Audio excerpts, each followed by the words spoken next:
Good evening. I call this meeting of Castleberry Independent School District Board of Education to order. Let the record show that a quorum of board members is present, that this meeting has been duly called, and that notice of this meeting has been posted in accordance with the Texas Open Meetings Act, Texas Government Code Chapter 551. And just a reminder, we are here for what is best to promote and encourage achievement for every student in our district. And right now, we'll have Ms. Katika with the invocation.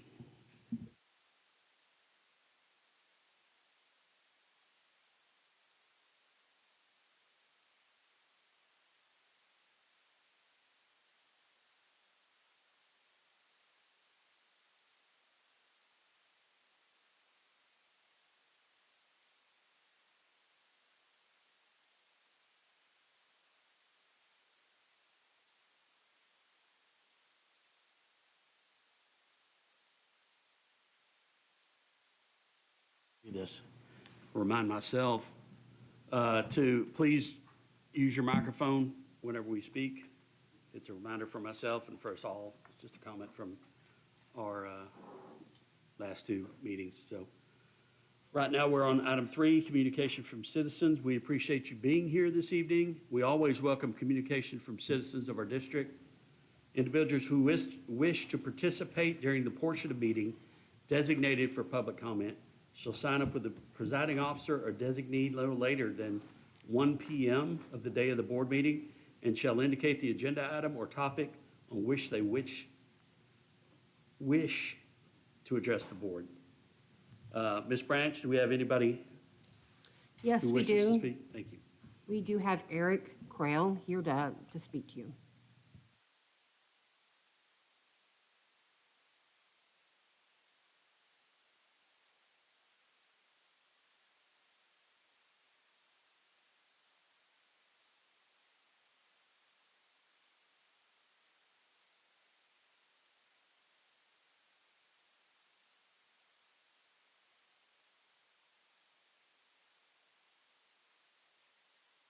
As you may or may not remember, I was on the TAD ballot last year, and as they say, if at first you don't succeed, try again. So here I am, trying again.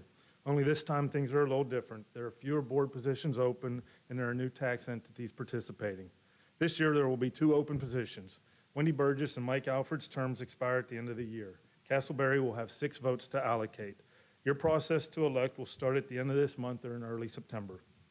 Second, the conservation districts of Tarrant County have elected to participate in this year's process. There are 6 of them. This is believed to be the first time they have ever participated, so they are still getting their feet under them to understand it all. Why did they choose to participate? After last year's election, I read Chapter 6 of the Property Tax Code and realized conservation districts could participate, but it wasn't automatic like schools and cities. So in February of this year, I started speaking to them, and after many speaking engagements and emails, they chose to get involved. My reason for attempting to get them to participate was simple. I believe the more entities involved, the greater the transparency of the district, and as elected officials, if you can vote, I believe you should exercise that right.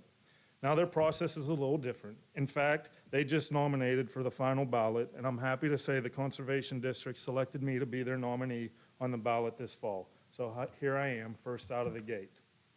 As the saying goes, another year older, another year wiser, and another year property appraisals should have been conducted. However, we all know on the residential side of things, this did not occur.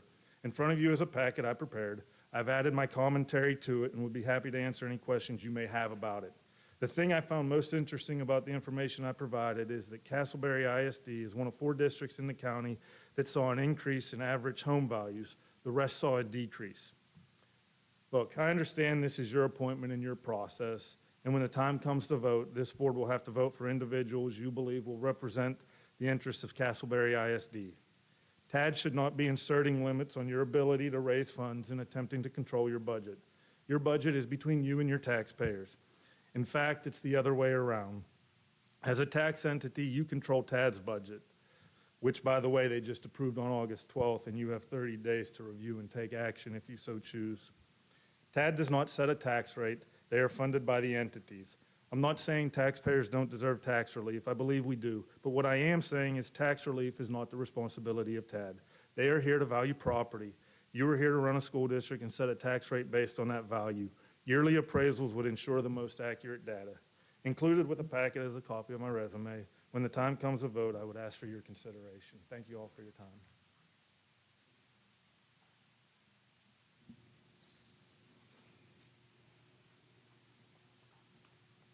Now we'll move on to item 4, questions regarding the consent agenda. Ms. McFaulkner, were there any questions called in regarding the consent agenda? I think I was able to take care of questions. I know there was one outstanding item when we get to the consent agenda. Yeah, we're going to move, just for everybody's clarification, we're going to move item 9D out of the consent agenda and move it into possibly action items. We're going to discuss it during action items for sure. So that's just a heads up. Now we'll move on to item 5, presentation items. Yes, Mr. Board President, at this time, we have Mr. Jodan Bobbitt from Tarrant County Tax Assessor.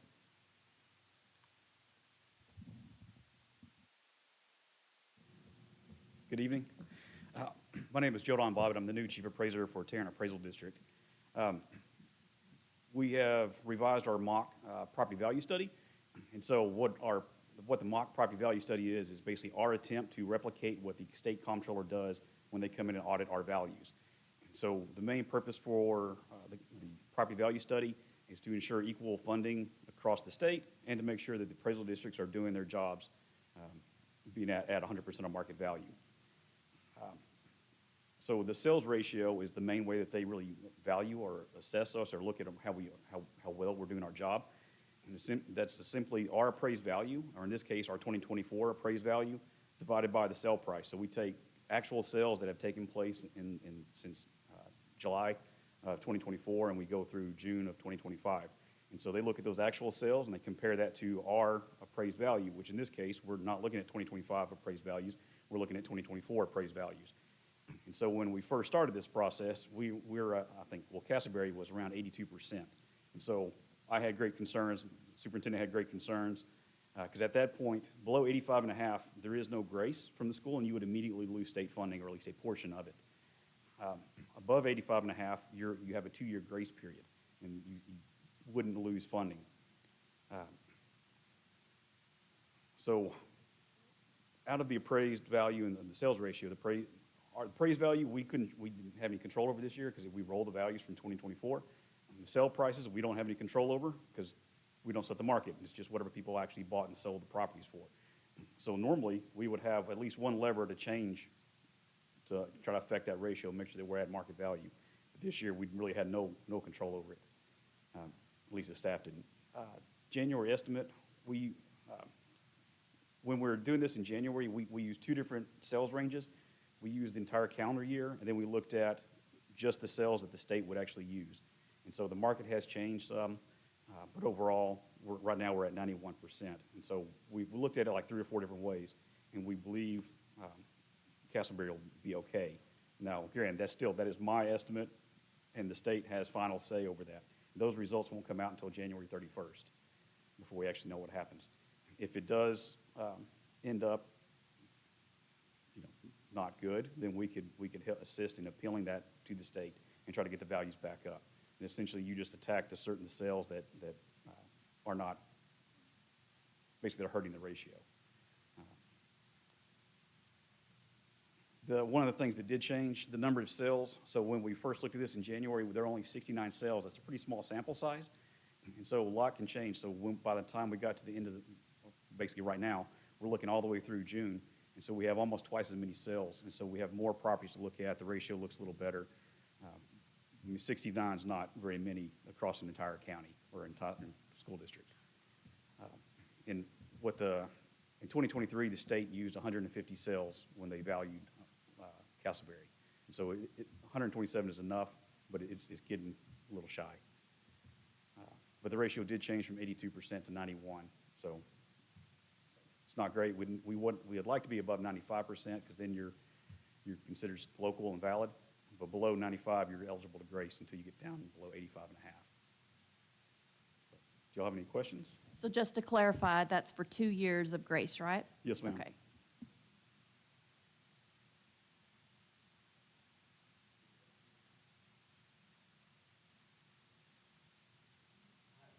Yes, sir.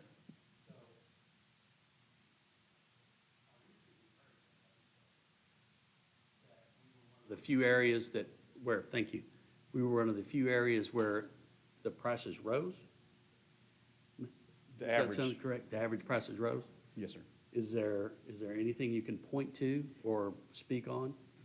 Since that- we didn't, Why we're different? the only changes would be the amount of sales, the population of sales compared to the normal market, and the amount of protests. So y'all may not have had as many protests as some of the other school districts.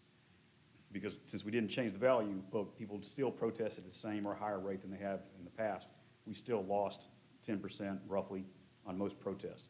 And so if y'all had less protests than other school districts, then y'all would be less impacted by it. Any other questions? Question? I'm sorry, Mary, any question? You said that in January is when these numbers would be for sure? Yes, So what affects that? I didn't quite understand that. the state comptroller, they don't release their numbers until January 31st of 2026. Okay, And that, like right now, they're in our office, they're talking to us, they're actually in the county doing field inspections. And so they do their own appraisals of all the properties that sold and validate basically the work that we did. And so they're doing, once we certify the roll in July, that's when they start that process. And so that runs through December, and then they compile everything and submit the results January 31st. okay. Thank you. Yes, ma'am. This one, there we go. Just real quickly, on the mock PVS is an attempt to mimic the comptroller method, as it says up there, Lupan. Is this to help ensure accurate appraisals between the two, between the state and the county? It is, it's, a lot of it, the staff developed it to try to make sure that we're not off, and so we don't risk schools in a normal year. This is something they had built prior to my coming to TAD, and so it was one more check before we send out appraisal notices to make sure that everything is hopefully in the right ballpark. Which should help us. Yes, ma'am. Okay. And then my other question was about the property protest, and you said that ours were a little bit lower. So that, I don't know that we really have to worry about that affecting our budget process if we're not having a lot of people protesting their appraisals. So you answered that question. Thank you. Thanks. ma'am. Thank you again for coming and being our partner in this. Yes, ma'am, no problem, anytime. That just reminded me, I was curious about whenever you're mimicking comptroller method, are you typically a little more conservative or risk adverse and, putting in some type of barrier, what that might look like, what the numbers come out to be? It's just raw, it's our appraised value for whatever was certified compared to the actual sale price. And so when we're using this method, we don't really have any levers to pull to make it conservative or less conservative. It's basically a really complicated way to come up with an average or median, but we just break it up into value ranges.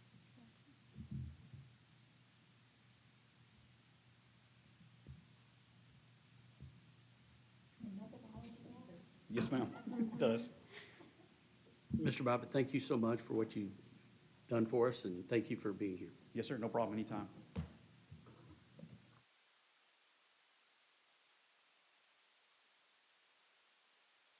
Item 5B, A through F accountability ratings. Mr. Hutchins? Yes, Mr. Board President, at this time, Scott Hutchins, our lead secondary coordinator in math and accountability, will present the 2025 official A through F campus and district accountability ratings. Good evening, Board President Tolliver, Superintendent Smith-Faulkner, and board members.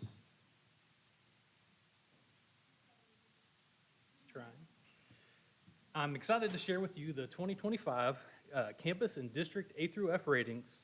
Also, due to the impending litigation being resolved, I'm going to have just a little bit additional information related to those 2024 ratings. For each campus in the district, I will share information related to the 3 accountability domains. As a reminder, Domain 1 is for elementary and middle school, relies solely on STAR performance.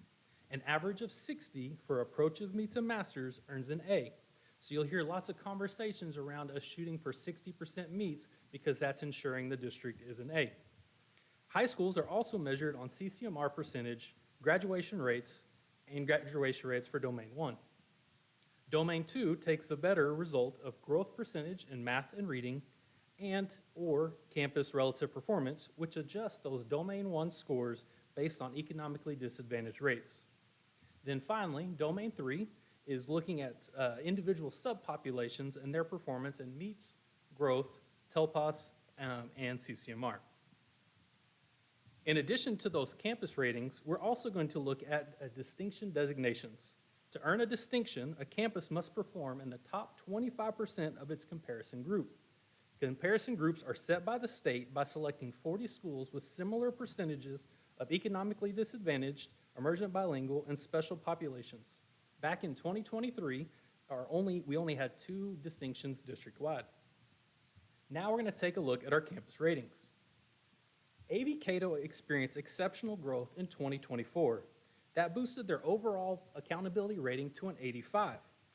While they did maintain that Domain 1 score, they had a little bit of challenge maintaining that exceptional growth, and this led to an overall rating of 79.4, missing a B by only a single tenth. This was still quite an impressive feat, especially when compared to similar campuses, as we've been able to see results from our area. So congratulations, A.V. Cato, on that 79.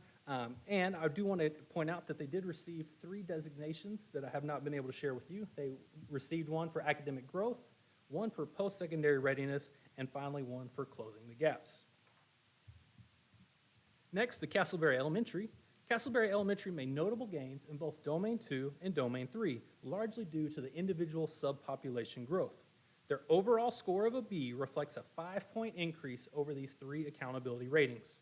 Congratulations to CE for achieving an overall score of 80 for the 2025 school year. Along with their ratings, they also earned 2 distinctions in science and a distinction in closing the gaps. Joy James Academy maintained its performance from the prior year with a campus rating of 78. This was an accomplishment with our first-year principal, Dr. Phelps. Of particular note, 3rd grade RLA scores stood out at 57% meets and 34% masters, well above state performance, and this is really laying a solid foundation for some continued growth into the future. Jumping over to Irma Marsh saw our largest gains in star performance, and you can see that Domain 1 rise across the board, which immediately impacted their Domain 2 score up to an 83.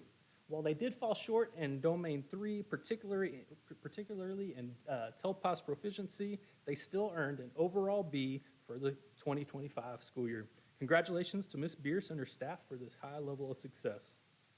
Irma Marsh also earned distinctions in academic growth and closing the gaps. Castleberry High School demonstrated strong gains in Domains 1 and 2, anchored in college, career, and military readiness. While they narrowly missed a few points in Domain 3, they still were able to earn an overall score of an 83. That high level of post-secondary readiness was acknowledged on the distinction they earned in post-secondary readiness for 2025. Reach High School, under the leadership of Mr. Lemus, continued to expand opportunities for students while maintaining exceptional performance. In 2025, Reach served nearly twice as many students as they did in 2024, and for the 2nd consecutive year, they were able to reach an overall score of a 96. Quite an outstanding feat over at Reach High School, especially considering servicing such a large number of students than we ever have in the past. So congratulations to Reach High School on that outstanding performance. So when you put it all together, we have that weighted average by campus. So each campus, depending on their population, is going to directly impact the overall Castleberry ISD score. And so when you look at it and put it all together, we had the overall consistent increase in both Domains 1 and 2, and we ended up with an 81 for the 2025 school year. Certainly a big accomplishment and really reflects the dedication of all the staff and the people in the room and the people in the classrooms each and every day. To put all this information into context, I compared ratings across the 820 corridor. This is where the majority of our nearly 600 out-of-district transfers are coming from. So if you look at our the wonderful graphics that Mr. Bowser's been able to produce, many of our out-of-district transfers are coming from these schools. But you'll notice as you look at all these schools that lie within the 820 circle, not a single one of them received a B for the 24 or 25 school year. So I think that just once again alludes to the high level success, the amazing work that's going on each and every day in our classrooms and these kids making it happen.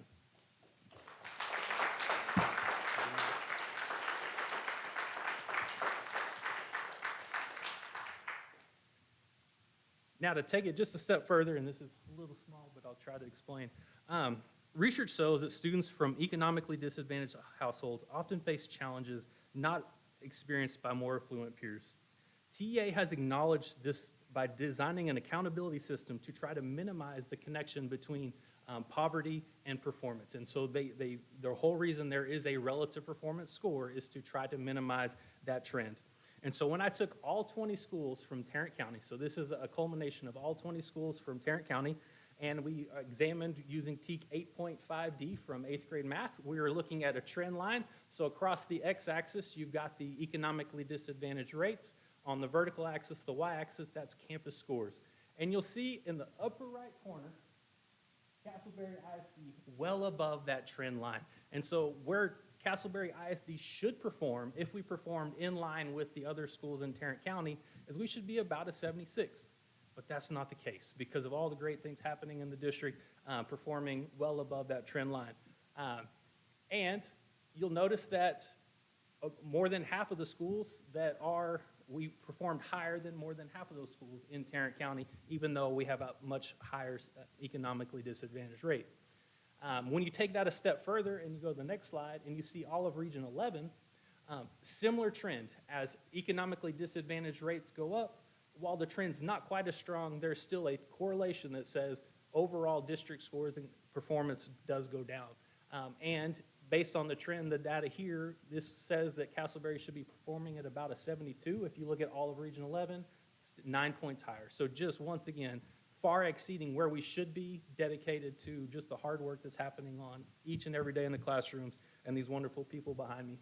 And so just once again shows the commitment, but we have some challenges. We have some amazing kids. We have some amazing staff members, and putting that all together, I think you're seeing a high level success that is something to be proud of. So thank y'all for allowing me to share this information with y'all, and I'll certainly field any questions you may have.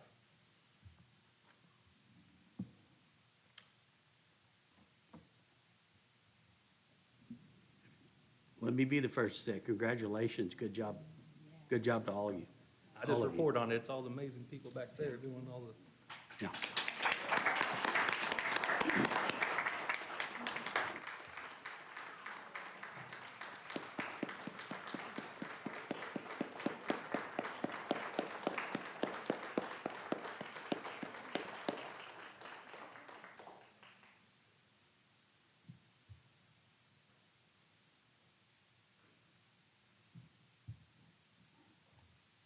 Thank you. Thank you. Hard to follow, but 5C, the 2025 TELPOS results. Yes, Mr. Board President, at this time, we have Laura Guzman, our secondary EB coordinator, and VNA Lemus, our elementary EB coordinator, and they're going to present some TELPOS results for the 24-25 school year.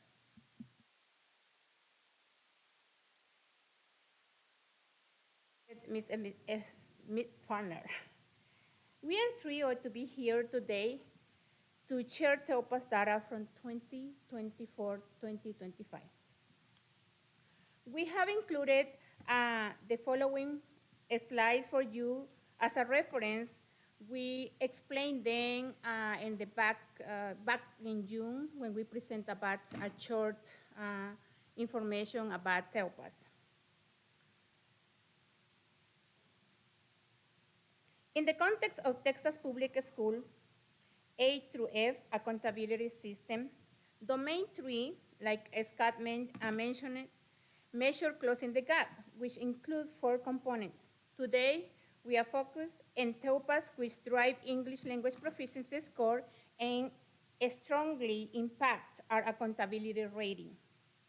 Without further ado, let's take a look at how our students have performed and celebrate their achievement together. These slides highlights how Castleberry ISD compares with the state and surrounding districts. Notice that our district demonstrates a strong concentration of high achieving students. The district have combined 52 of students performing at the advanced or advanced high, which exceeds the state average of 50%. At the beginning level, the district excels at reducing the number of students at the lowest performance level. As we view these slides, please note that our goal is to keep beginning percentage low while showing positive growth in advanced and advanced high levels. I am pleased to share that 4 out of 5 schools are exceeding the state overall. The speaking domain has been a major focus for Castleberry ISD, driving a strong intermediate and advanced levels across the district. Joe James and A.V. Cato shine with the highest advanced high performance among elementaries, while Irma Marsh lead with the lowest beginning rate, showing early language mastery. CHS remains a priority. While many students are in the beginning and intermediate level for grading, Castleberry ISD is showing steady growth. Irma Marsh overperformed the state in reducing beginning rates. A.V. Cato leads elementaries in advanced high, and Joe James demonstrates balanced growth. This year, grading will remain top priority. Now, our elementary bilingual coordinator, Ms. Lemos, will talk about the success in elementary schools. As we look at our 2025 TELPAS reports, we continue to see momentum and progress. I'm pleased to share that every grade level in elementary had more than 30% of students advance at least one proficiency level.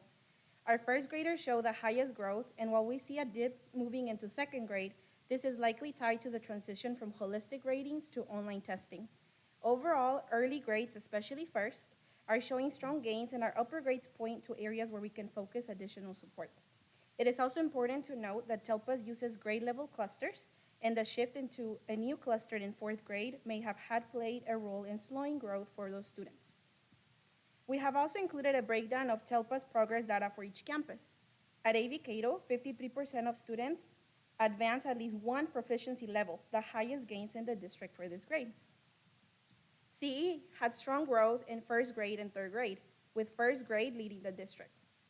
And Joe James saw similar success, with third grade achieving the highest district gains for that grade. Here, we have a breakdown of students according to program participation. Students coded as bilingual are currently part of our dual language program in elementaries, while students coded as ESL have denied the dual language program. We can see that students coded as bilingual are reaching advanced and advanced high at higher levels in TELPAS composite across almost all grade levels. The data suggests that bilingual students in the dual language program are proving to be successful on TELPAS and are even outperforming ESL students on TELPAS advanced levels, similar to their performance on other assessments. Now, Ms. Guzman will share more data in secondary. Moving to secondary, at Irma Marsh Middle School, TELPAS results show growth led by 7th grade. 6th grade progress highlights the need to strengthen early language development. The Alternative Learning Center did not have enough data for the Domain 3. Castleberry High School, TELPAS results show a steady growth across grade levels. We want to share the trajectory of students based on years in U.S. school. In the first 2 years in U.S. schools, Castleberry ISD students make rapid progress, dropping beginning rates from 44% to 20% and raising intermediate to 45%. But sustaining this momentum required target strategies to move long-term learners from advanced to advanced high. This is a scorecard for our campuses. Note that since TELPA's targets are adjusted for elementary, middle, and high school to reflect different stages of language development, the goals vary by level.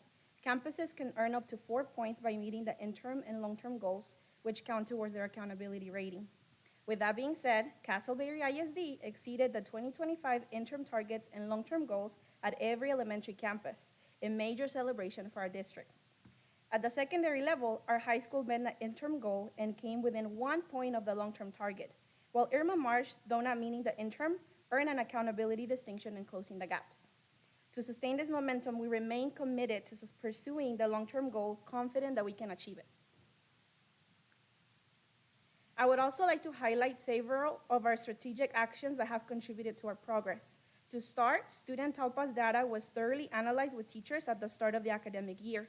We have also implemented TELPA's goal-setting initiatives across all campuses, as well as embedded TELPA's classroom connections throughout our curriculum that are aligned to Tier 1 instruction. Your support is essential. Together, we'll ensure every emerging bilingual student gains the language skills to exceed TELPA's targets year after year and succeed in school and beyond. Together, we got this. Thank you.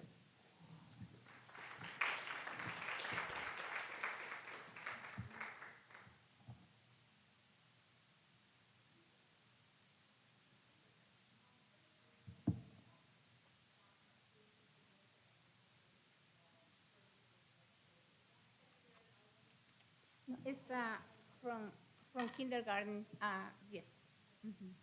No, I'm sorry, for first grade to 12. First to 12, okay. I think this page is so important, and something that I think that we should keep an eye on, and I'm glad that those kids can be at Castleberry so that we can help them. I think that that's very encouraging, so, all right, thank you. Thank you.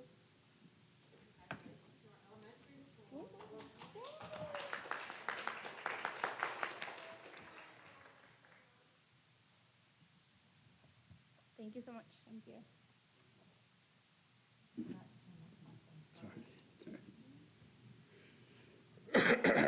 Now we'll move on to item 5D, District Improvement Plan Goals and Performance Objectives. Dr. Richland?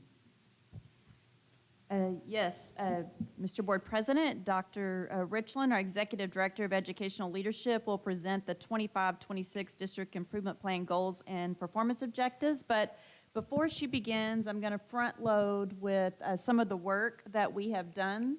I have added a few slides today after speaking with Dr. Richland. So on our first slide, well, let me back up a little bit. We have been celebrating our A through F accountability, but we actually started getting our data as early as the first part of June. So we've already dug into the data and have been working really hard. So I want to back up and talk about our timeline in creating a new district improvement plan.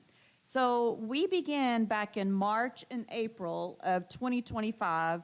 We look at our end-of-year benchmark data, and as we're looking at that, we're beginning to create our additional day school year program and our ACE student participation list. We're looking at our students who are not quite approaching yet.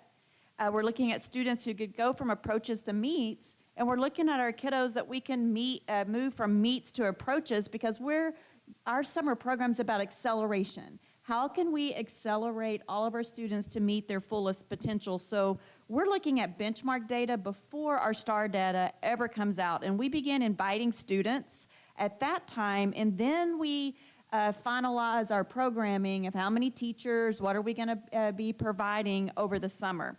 And in April and May, we take those STAR tests, and if there's not a STAR test, we have other end-of-year assessments that we're doing, because sometimes we're doing beginning, middle, and end of year depending on the grade level. And so we began analyzing our own benchmarks and assessments that aren't just the STAR test, because in June, we get the STAR test results released to the district in a very raw, file format. And so as soon as we received that, 2 days later, we didn't have all of the other district information, but we had what Castleberry had in our data. And so we showed our school board. Scott turned it around in 2 days because I wanted to be sure that the school board could see what we saw in just how Castleberry was performing. And it's very important at this time that our high school actually starts reviewing the high school retester results, because those kiddos have an opportunity in the end of June to take the test. And once they take the test in June, they become on this year's accountability. So we've already had some students. We had some great success this summer at our boot camps, because we then have to create what do those boot camps look like. So our retesters receive support, and then they retest at the end of June, and they're already on this year's accountability. This year's accountability starts in June.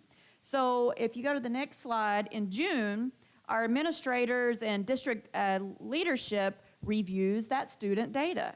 And we began to determine what hotspots did we see in the data. Some we can predict, maybe some we were not predicting. And those hotspots drives the administrative leadership retreat agenda. We start creating an agenda for continuous improvement at that time. The superintendent finalizes the district priorities based on student data and the hotspots. And then the superintendent's office creates the administrative retreat agenda, the Canvas course, and assigns workshop modules and session facilitators. And what is the focus for next year? What are those priorities? Dr. Richland's going to show you those priorities that we came up with. And then in July, everybody on the org chart practically, that's part of the ALT, attends a 2-day administrative leadership retreat. And at that point, they're completing modules, they're attending sessions, and we're doing another deep dive into the data because we have received a little bit more information. We do a comprehensive needs assessment conducted at both the district level on where did we meet our goals, and we also do a campus level comprehensive needs assessment. At this time, the district leadership facilitates session on student data. We have now test question information. We analyze the test questions that we missed to see what misconceptions our kiddos had. We look at curriculum needs and adjustments for the upcoming school year, and we begin to make those adjustments. Then in July, what you're seeing today is the output for some of the work we actually did at the retreat. The performance objectives for the district and the campuses are drafted in July. The campuses this year, we did something new. They had to present their performance objectives to the district prior to the new teachers coming back, and you're going to see that we have a 5-year plan with specific milestones to be achieved each year. Our campuses utilize the new performance objectives to drive the PLC. So we create our objectives.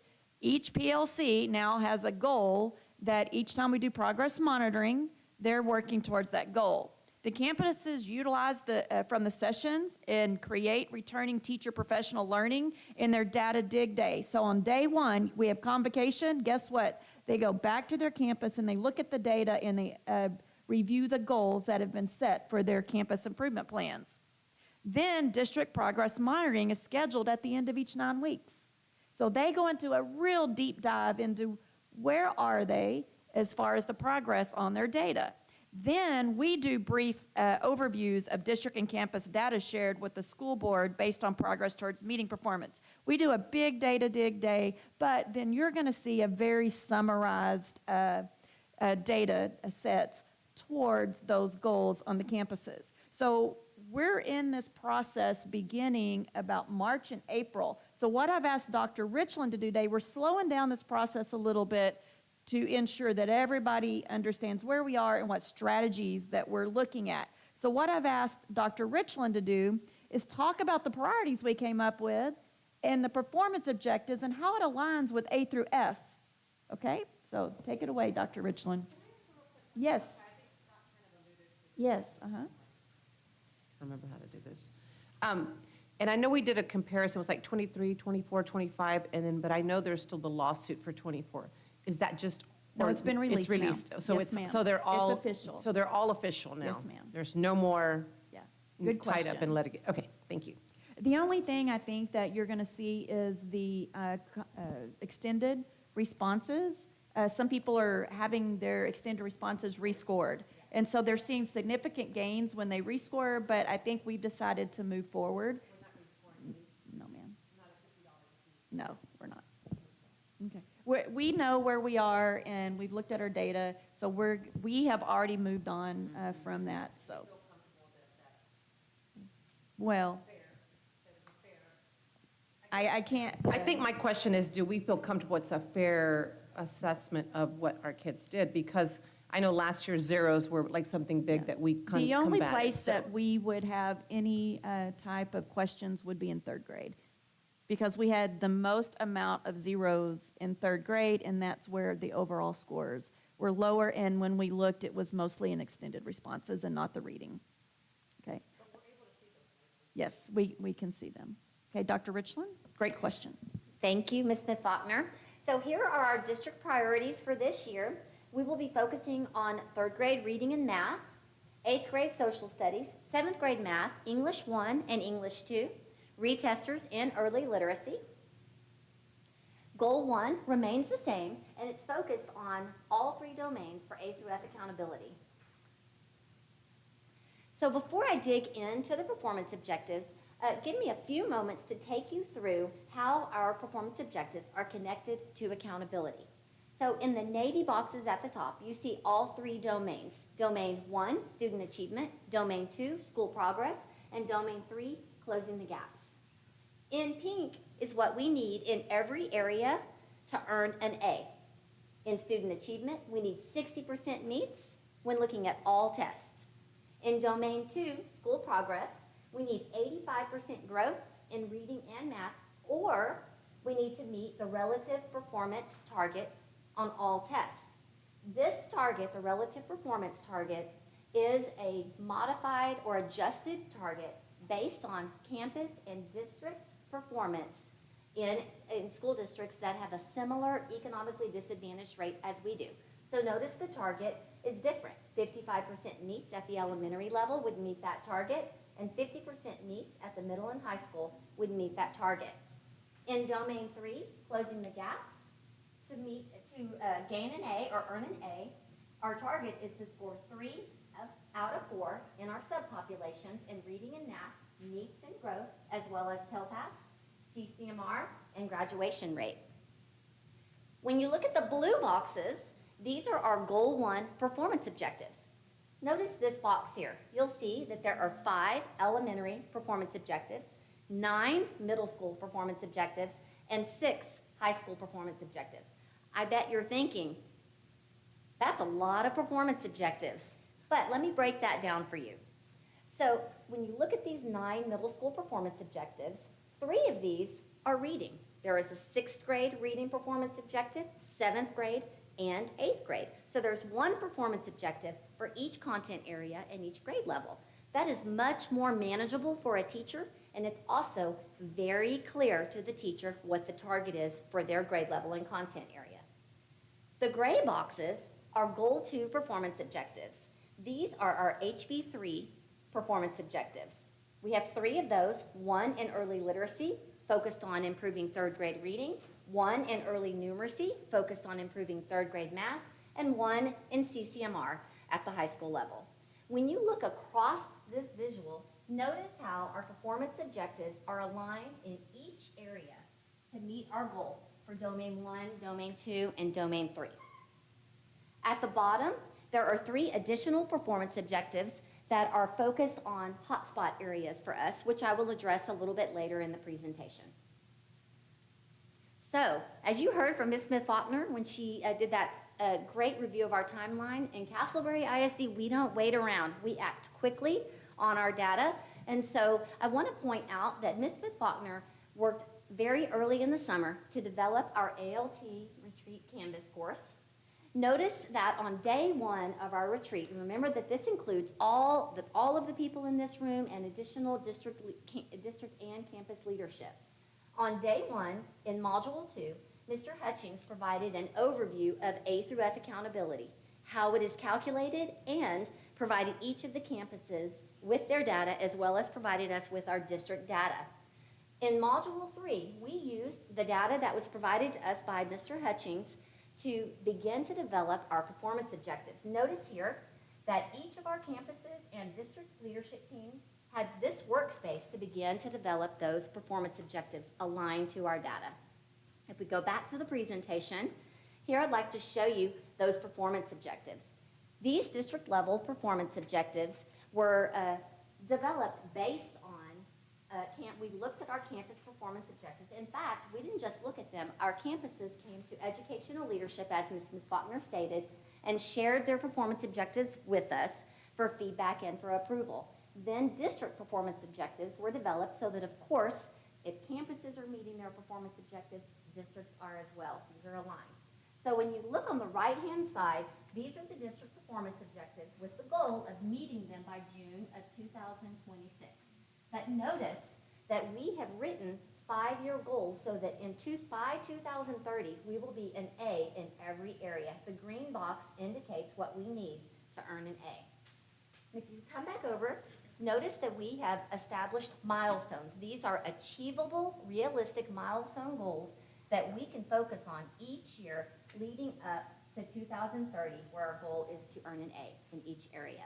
I want to point out, as Ms. Branch scrolls down, you can see that we have our elementary performance objectives, followed by our middle school performance objectives, followed by our high school performance objectives. The only thing that you don't see here is 3rd grade reading and math and CCMR, and that's because I will touch on that in a moment in goal 2. So if we go back to the presentation, let's talk a little bit about the hotspot areas. These are 3 additional performance objectives that we have added to address our hotspots. We want to reduce the number of zeros for extended constructive responses. As you heard Ms. Faulkner just say, a focus area for us is to reduce these across the board, but specifically we found that this had a direct impact on our data in 3rd grade specifically. And so we will address that. One thing I do want to point out about this, each extended constructive response is worth 20 points.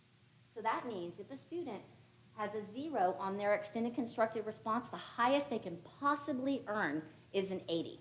And so we know that this is a priority and it will be addressed this school year. In addition, we want to reduce the overall number of retesters in each content area by 30%. And we want to increase the percentage of special education students who reach the approaches level by 3% in each subject and grade level area. This performance objective will not only have a positive impact on our A through F accountability, but it will also impact RDA. These are additional Goal 1 performance objectives to address Domain 2 and Domain 3. This is a growth goal. We know that to have an A, we need 85% growth. That is our long-term goal, but for this year, our goal is 2% growth. In closing the gaps, all 3 of these will seem familiar to you because I addressed them in one of the slides at the beginning of the presentation. We are going to maintain the interim academic target of 3 out of 4 or higher, or increase by 1 performance level in closing the gaps for our subpopulations.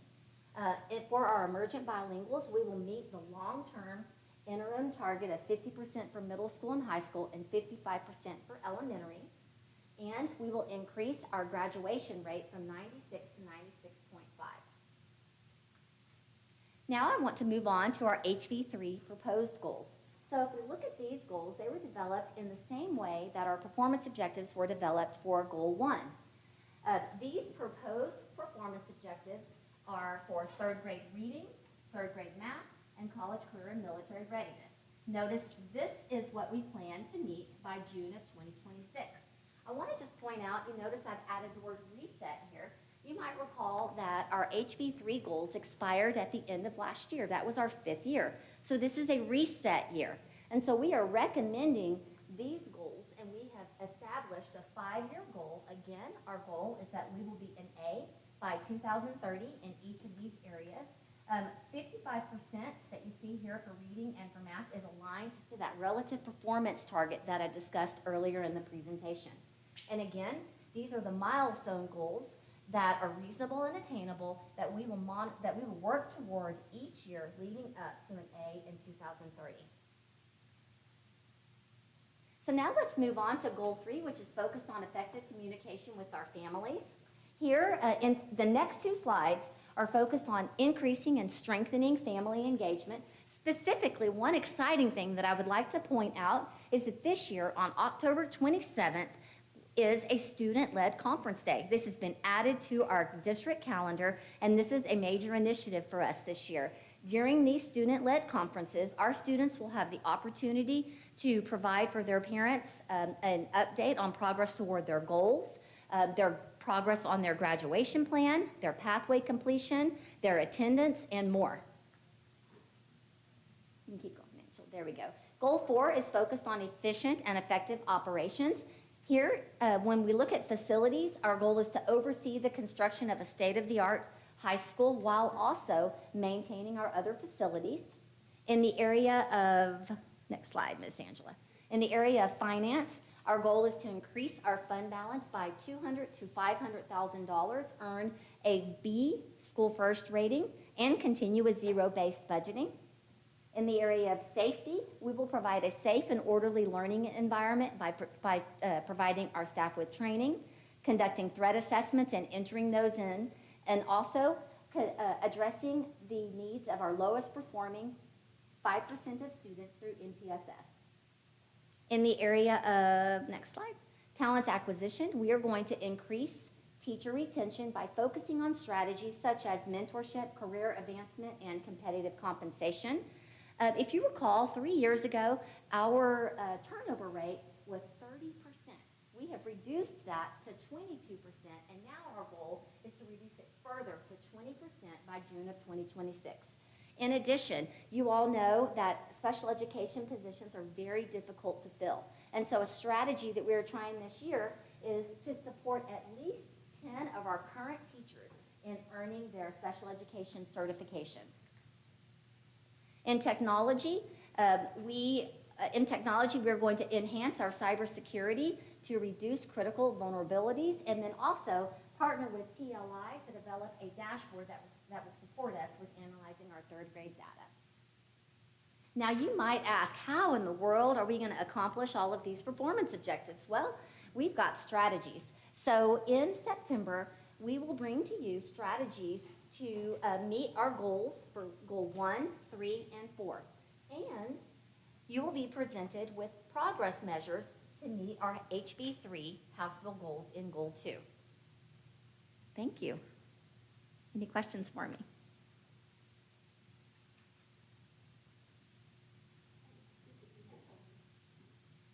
That's a lot of information. It is a lot of information. That's why we get to have some more time to go over this, actually. So, and a lot of great information and some encouraging information. I'm going to pick a little bit on Mr. Wooten because he's a Navy guy and he has lots of awards. He can handle it.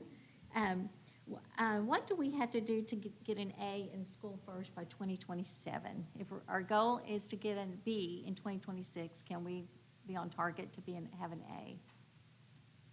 I think that when we get our school first rating in a couple of months, that he will be able to give you an in-depth of where it was missed previously, and then what his very specific strategies will be for that. So right now we have our goals, but we'll be providing the strategies a little later.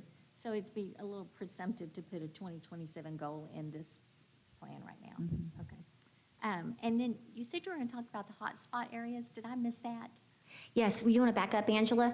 The hotspot areas, our hotspot areas are the zeros that we're seeing on our extended constructive responses. And then also, you can keep going, Angela, you're almost there. And then also we want to reduce, back the other way. We also want to reduce our percentage of retesters by 30% in each content area. And we want to target special education student performance and increase that by 3% in every content area and grade level. Great, thank you. And to me, are our fourth graders a hotspot area, the ones that maybe didn't test as well as third graders as last year? Where do they fall? So if you see the extended responses, that's the hotspot for third grade. But what about, That's their reading hotspot. and last year's third Yes. graders or fourth graders Yes, count, so so, that's them. yes, they had significant zeros in their essay, which was 20 points. And so when we analyzed why did it drop, it was because of the extended responses. There were so many zeros in third grade only. Yeah, but what I'm asking is, what are we doing to So that gets to those third graders who are strategies. now fourth So- graders. So that gets to strategies, and so next board meeting, we will give you the strategies. Oh, okay, great. And I love the family engagement piece, you know, especially being a PTO mom for so many years. I think that that is very, of course, it's engaging. And Absolutely. it helps us all be responsible. So Yes, ma'am. That's all I have for now. Thank you. Thank you. Thank you. I have a question, real quick. Two. Why on the 55% versus the 60%, is there a Yes. reason we go with one, not the other? Like achievement versus relative performance, is there a reason why we didn't do There- 60 rather than 55 our goal? There is. I can touch on it, but Ms. Smith-Wagner, feel free if you want to add. So if you'll go back, Angela, to the description slide at the very beginning. So here we go. So when you look at how we have performed, we have been meeting this is where we have been meeting our Gotcha. goals Okay. in relative performance. That makes sense. And so it makes sense that this would be our target. Got you. And then I saw your TELPAS goals, and I know those are changing, those thresholds are changing, so I'm sure we'll Yes. adapt once We all will. that's like finally Yes, set. ma'am. And then retesters, I know, did we have a reduction in the number of retesters this year than we did last year? Because I know last year we kind of had, like, we showed our numbers of retesters. No, same, about the same. We had about the same in English, but biology went down about I think we went up in algebra, and history went up. Got you. Okay, thanks.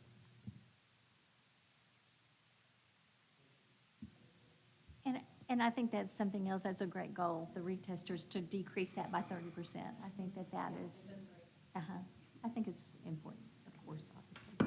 Thanks. We'll move on to item 5E, the 2024 Castleberry High School Bond Program Construction Update. Mr. Holloman? Yes, Mr. Board President, at this time, Cameron Holloman, our bond program manager, will present a construction update on the 2024 high school bond program. Okay. Good evening, board members, board president, Superintendent Smith-Faulkner. It's my pleasure to come to you one more month. We're still rolling. It's been a little hotter this month than the previous two, but it's been dry, so we're taking advantage of the dry weather.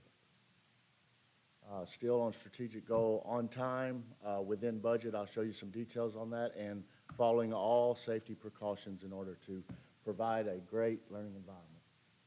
Here's a list of some of where we've been and where we're going. I think the keys here are right here, that we're designed up to the media center and black box. So we've got some bids coming in, and we'll have a clearer picture on where we're going financially.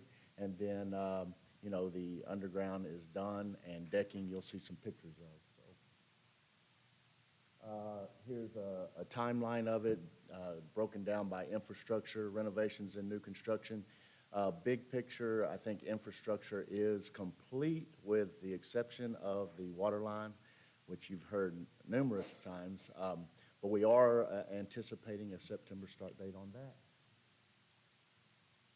that. From a financial perspective, we're about 30% through construction. So we're about at the 1/3 mark, 8 months out of 24 months in total. So we're right on schedule, yet we've only spent about 25% of our money, and still have a lot of soft cost money yet to spend on those items that Mr. Lasher and I are taking care of outside of the architect.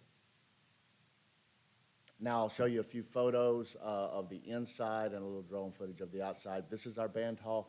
It's hard to put in perspective the size in a photo, but it's a nice, beautiful area that if you'll see the yard lines on the bottom corners, this emulates a football field in the tile. So that's a hard surface. It's beautiful to walk through, and hopefully our goal by the end of September, 1st of October, is to be moved in and switch over to the media center. So beautiful stuff here. This is the technology office portion of the band hall. So moving right along, we're about a month away from moving into here. So Mr. Bowser and his guys have done all the necessary steps to put those guys in place on time.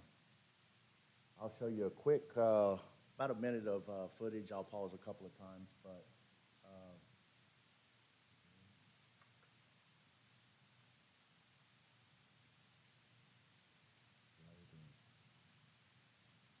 looks like me on Monday morning. Okay, here we go. Starting to come together and look a lot like a complete campus now, using all aspects of the campus, the grounds. Moving.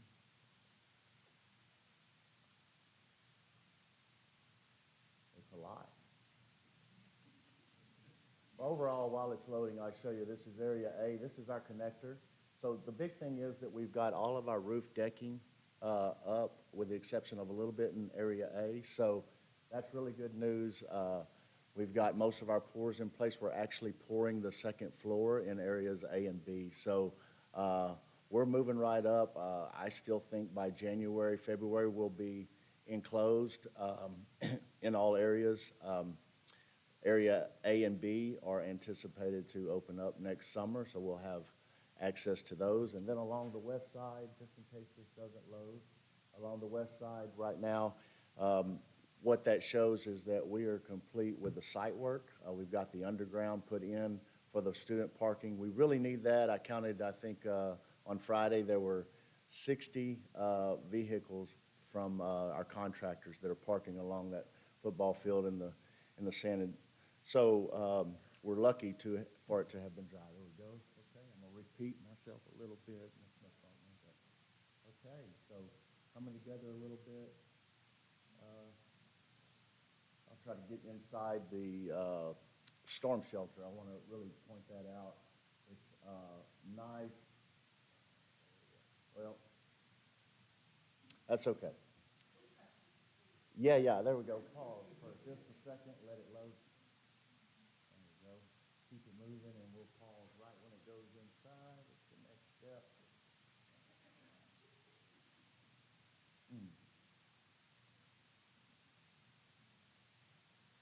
Okay, so, the big thing that I want to point out is that we will be transitioning end of September to the 1st of October. You can just pause it there you go.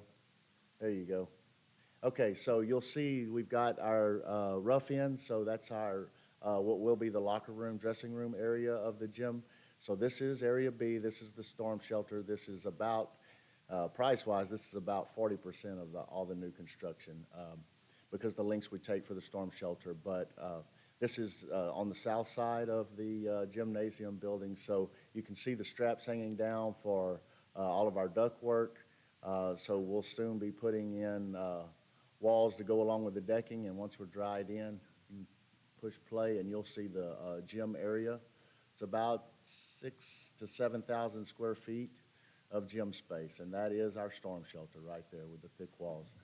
So back to the big picture, that parking lot, we're doing some stabilization, and we should have that poured in the next couple of weeks. So we'll move the trailer over to that area. We're going to alleviate some of the traffic off of White Settlement Road, and then we're going to create more traffic when we put in the water line. But so that's our media for the month. I'll go ahead and skip forward. Some of our challenges real quick. Stormwater has been complete. We did have a conflict right where it connects. That's why you see at the corner of Churchill and White Settlement the piles of dirt. We had cross paths with AT&T. They are going to come out at the end of the month. They're going to pick up their line. We're going to connect the stormwater, and so that will be completed, but no more hiccups in completing that at the end of the month. City of Fort Worth, the IPRC, better known as the Waterline Project. The review has been complete. In June, they took that to the board, the city council. So we did make some adjustments. We saved about $500,000 on that project, thanks to BTC and WRA working together with us, so we really appreciate that. We are anticipating a September start date. The red question mark is my subtle and respectful jab at the city of Fort Worth. So that's what the date that they gave us, but most importantly, the reimbursement plan has been approved. We will follow up with that because we're anticipating getting that money back in order to utilize it in some other areas to improve the project. That's it. And we have any questions, I'll field them at this time. All right, thank you very much. I don't have any questions, but it's also a shout out to Mr. Molinar and his staff. It's Yes. a lot to have to go through with a bunch of teenagers. And so we Yes. just want you to know that we appreciate Yes. that, what you're going through. Yes. And you all make it look so easy, so thank you. Well, it's not, and it does take a team, that's, and we do have 3 more phases interior. so, Honesty's the best policy. I want to also, I haven't mentioned Mr. Martinez. We rely on his people on a daily basis. We got a call at 7 o'clock this morning that they needed a trailer, and it's little things like that. I just want to take 1 second to point out the help that their staff has given us as well. So, thank you very much.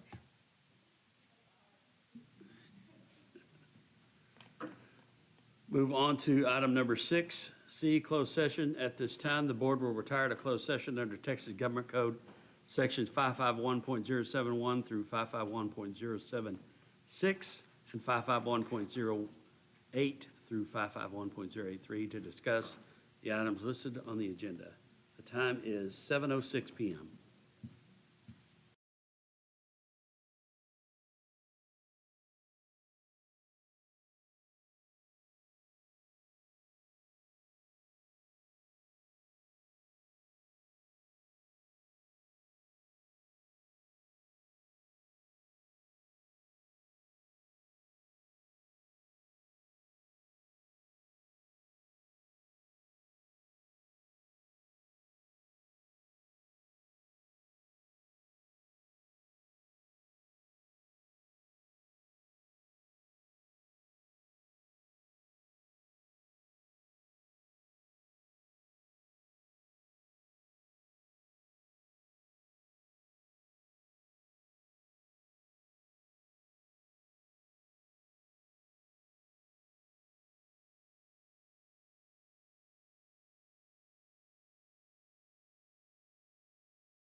I call this meeting back to order after our recess. It is 8:01 PM. As we continue tonight's meeting, we welcome all who have joined us as we keep asking, how can we best promote and encourage achievement for every student in our district? The mission of Castleberry Independent School District is inspiring and empowering all students to be innovative thinkers in the global community. At this time, we will begin with the Pledge of Allegiance led by Ms. Ariela Martinez.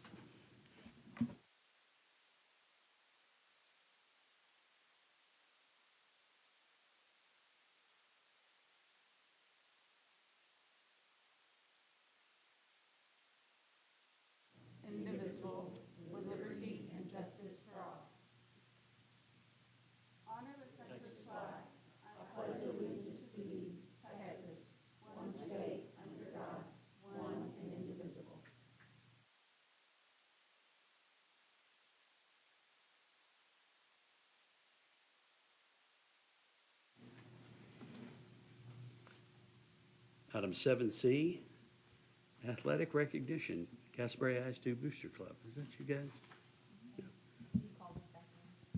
Yeah. So, Yes, Mr. Board President, at this time, we have Dee Dee Pierce, our Director of Athletics, will recognize the members of the Athletic Booster Club.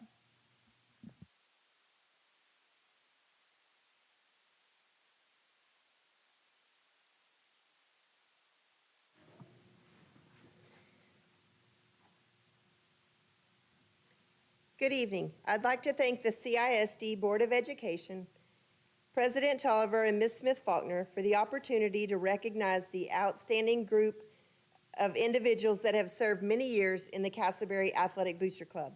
Tonight, we have the privilege of shining a well-deserved spotlight on a group of people whose work often happens quietly behind the scenes, but whose impact is felt every single day in the lives of our students, our athletes, and our community. The Castleberry Athletic Booster Club has spent years faithfully serving, not just with words, but with action. Many of you know them best from the familiar sight and smell of the concession stand, where they've spent countless evenings making sure that no one in our community goes hungry. Whether it's a Friday night under the lights or a cold Saturday morning at the field, they are there smiling, serving, and working hard for the benefit of our kids. But their work goes far beyond hot dogs and popcorn. Year after year, they invest over $22,000 directly into our athletes, purchasing travel bags, meals, coats for soccer, baseball, softball, hosting the athletic banquet, and countless other needs that help our students play, perform, and compete at their very best. And their generosity doesn't stop at athletics. When our band traveled to the state competition, the Booster Club stepped in, providing meals so that those students too could focus on performing at the highest level. They've also made an investment that reaches far into the future, offering 4 $1,000 scholarships every year to our student athletes. These scholarships are not just financial gifts, they're a powerful statement of belief in our students' potential and a reminder that hard work, dedication, and teamwork open doors far beyond the playing field. The Castleberry Athletic Booster Club doesn't just support our teams, they lift them up. They don't just serve food, they serve our mission. They don't just raise money, they raise opportunities, pride, and community spirit. On behalf of our athletes, coaches, staff, and families, thank you. Thank you for the long hours, the tireless fundraising, the endless planning, and most of all, the unwavering belief in our kids. You are all champions, and tonight we are proud to honor you. Please join me in giving a heartfelt round of applause for the Castleberry Athletic Booster Club, our partners, our cheerleaders, and our hometown heroes. Thank you.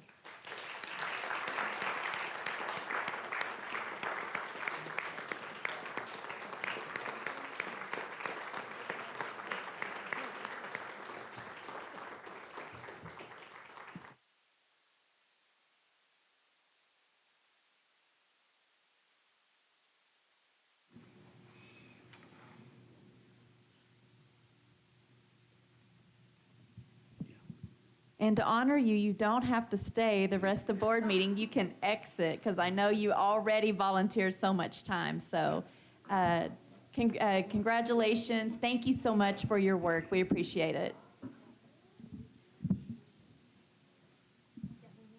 You want their picture? Oh, yeah.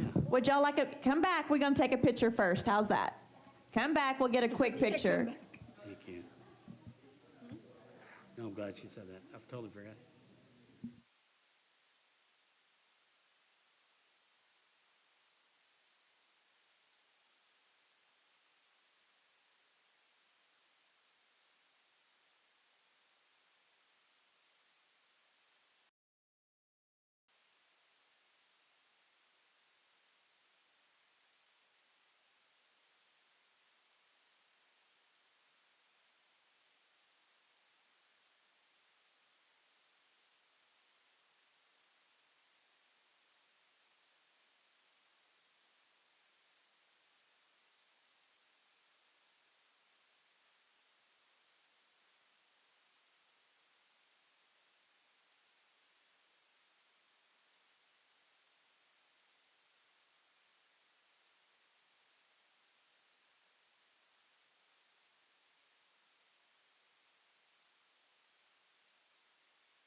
Item 8A, proposed 2025 tax rate resolution.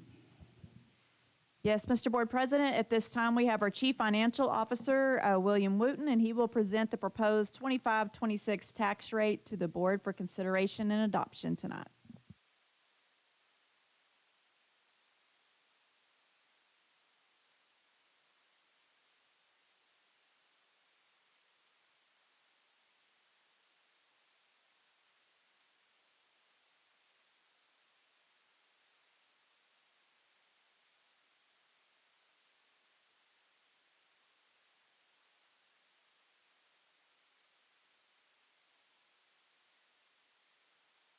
Later in the meeting.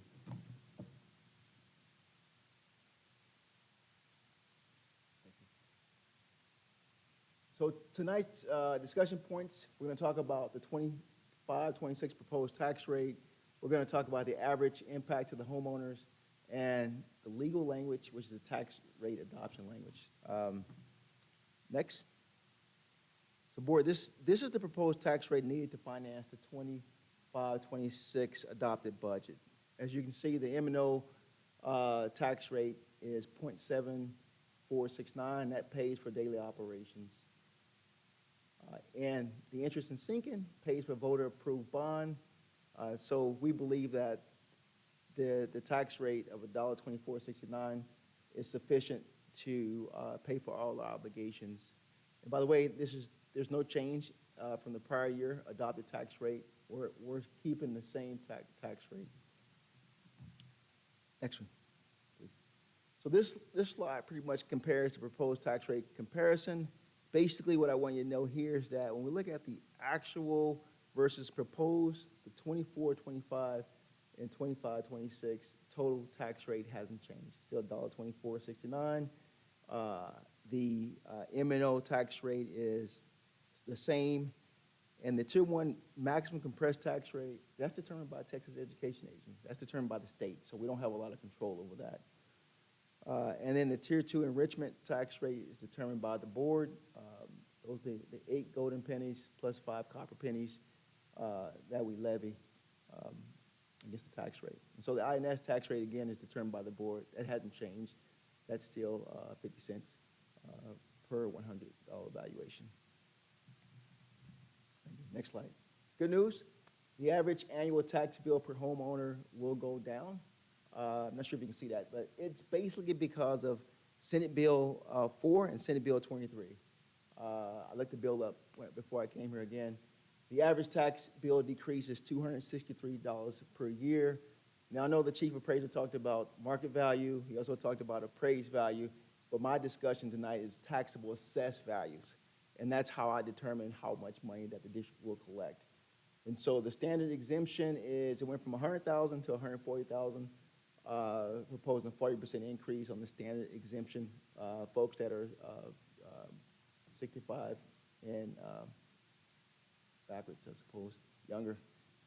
Additional exemptions is $60,000. So if you're 65 years or older, you get the $140,000 plus the $60,000, which your tax assessed values will go down about $200,000. So the point of the slide is that homeowners will see lower tax bills in the 2025 tax year, even though the actual tax rate didn't change. Next slide, please. This is important. The average impact to homeowners. The property tax rate for citizens 65 years or older is not affected over the frozen amount. So when you're 65, your property values, tax assessed values are frozen. If the appropriate homestead exemptions are filed and approved with the Tarrant Appraisal District, then the tax liability per year has no impact on citizens 65 years or older. So under Senate Bill 4 and Senate Bill 23, you'll receive an additional $140,000, and I'm sorry, you will receive the standard exemption of $140,000 and the additional $60,000 homestead exemption, which will lower your taxable values and your annual bill significantly. Next slide, please. Thank you. So this is important here. This is the no new funding rate. I call it the effective tax rate. So first, let's understand the term no new funding tax rate or effective rate. This rate does not include funding to generate the amount to cover the new Senate Bill 4 and Senate Bill 3 homestead exemption. So it's just not enough money if we adopt it at the no new revenue rate. So again, I would say if the district reduces the tax rate to the no new or effective tax rate, the formula funding will produce substantially less funding for the district. And I don't know, out of 1,200 districts, I don't think any district adopts at the NNR rate, because it just wouldn't be enough money to produce funding to actually fund the cost of education at that point. Next slide. So tonight, this is really the tax rate legal language. This is what's required by law. We're going to ask the board president to read this motion. I move that the property tax rate be increased by the adoption of a tax rate of $1.2469 per $100 valuation, consisting of an M&O rate of 0.7469 per 100 valuation, and a debt rate of 0.5000 per $100 valuation, which is effectively a 13% increase in the tax rate. So the bottom line is that the 13% is wording required by Texas law, statutory, written statutory law. The law compares the voter-approved tax rate to the no new revenue rate, even though the district's voter-approved tax rate stayed the same. We didn't change our tax rate. This looks inflated because of Senate Bill 4 and Senate Bill 23, which raised the homestead exemption. When you raise the homestead exemption, it drives down the no new revenue calculation. We verified it with our tax attorney. Our tax attorney confirmed the 13.5% is simply required legal language, no impact on homeowners' tax bill. So what matters for this discussion is this. The tax rate stayed the same, $1.2469. The homestead exemptions increased, we increase the homestead exemption, the taxable assessed values goes down. Subsequently, the tax bill goes down. And I'll stop there. Does anybody got any questions? Mr. President, pending any questions, that's all I have for this presentation.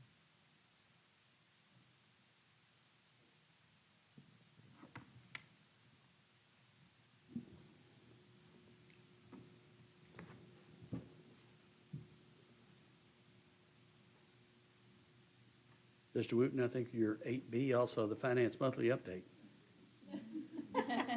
He thought he was Don't go done. too fast.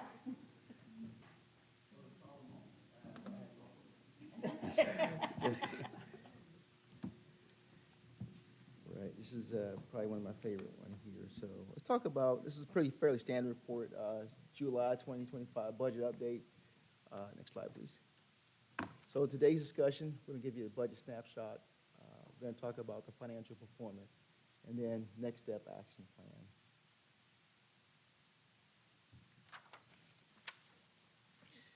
So this is the budget snapshot. So all I want to tell you here is that this is July 2025, last month reporting. We've collected 6% of our budget, our $48.6 million budget. We've spent about 3%. A net change in fund balance is $1.7 million as of July. That's how we're looking. Next slide. So this just tells us that, bottom line is that we collected 6% of our $48.6 million budget. The other categories tells you what sources that we collected from. Right now, we're heavy on state funding. This month, we won't get a state payment, but we'll get a state payment for September, October, November, December, and January. And then, as you know, that the tax collections come in December and January as well.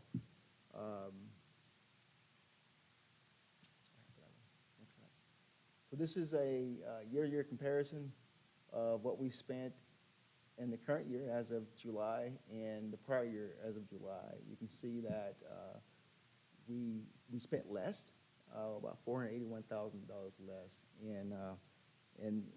from year to year. Could you go to the spreadsheet for a second, if that's possible? I want to just, I was asked a question about something last time. I wanted to kind of, if you go for the year-to-year comparison, basically. Yep, that's fine. Yep, we're good, that's fine. Yeah, so basically what I want to share here is that if you go to appropriations by functions, I wanted to share the categories because that was a really good question last time that was asked. Go down to expenses, scroll a little bit, please. I'll be very quick.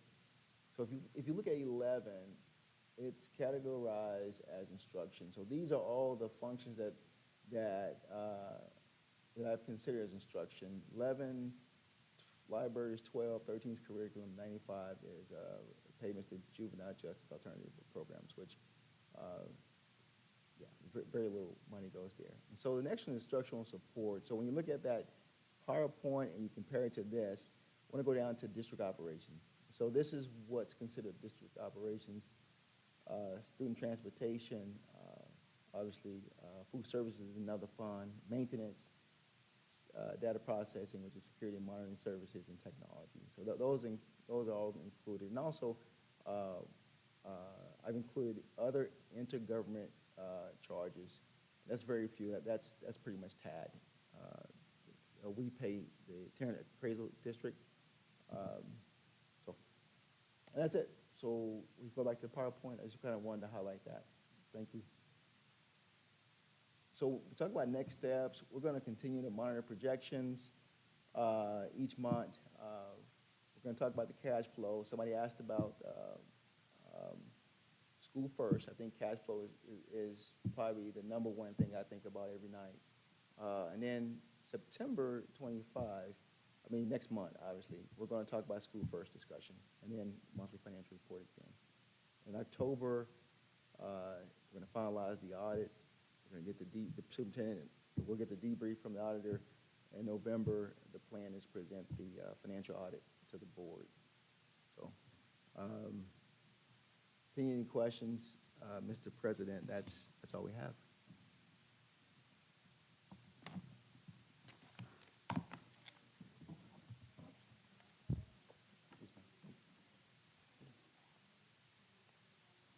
Absolutely, absolutely. Yes, ma'am. Yep, I'll get it to you. Yes, ma'am. Yes, ma'am. Thank you.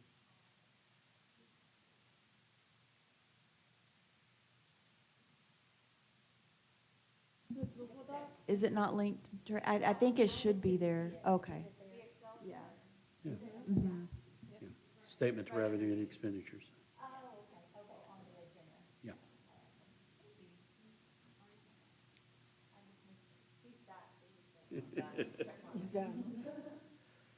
On to item number 9, the consent agenda.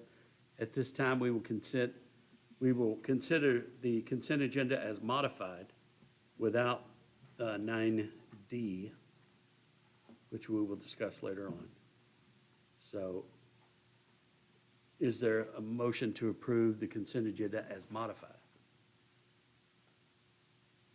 Mr. President, I move that the consent agenda as modified be approved. Is there a second? Second. Is there any discussion? Please indicate your vote.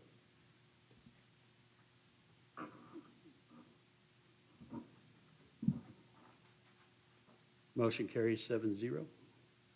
Now on to action items.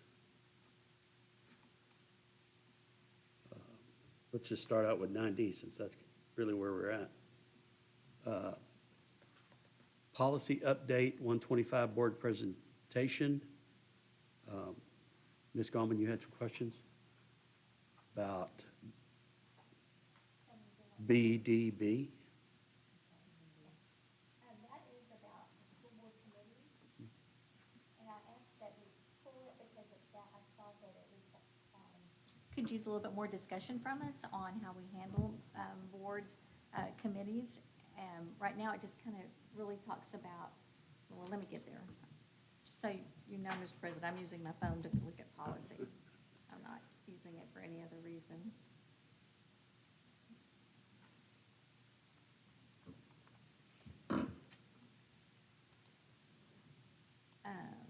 And that's BDF. BDB?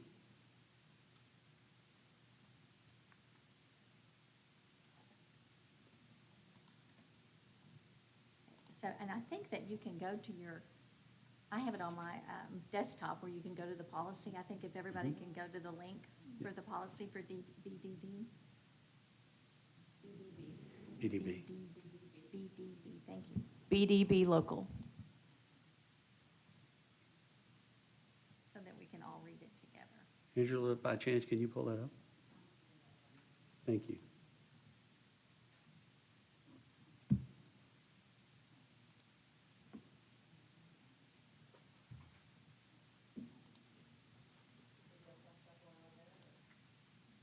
Yeah. I know Angela's bringing it up.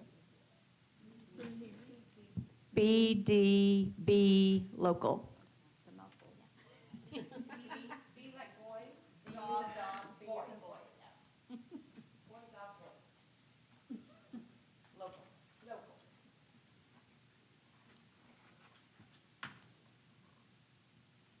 Okay. So it's under special committees is where we operate on our board committees. And I just thought it was a little bit vague on how, because we had a couple of people decide to get off committees, and there's no process on how we are to handle that. So I thought maybe we needed to talk about that. Do we need to add something? Do we need to broaden this local policy to be more specific to the process of committees itself?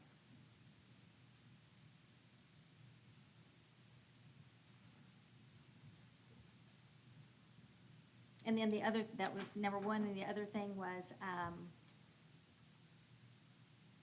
about the committees having to be dissolved upon completion of the assigned task or vote. What does that, exactly does that mean?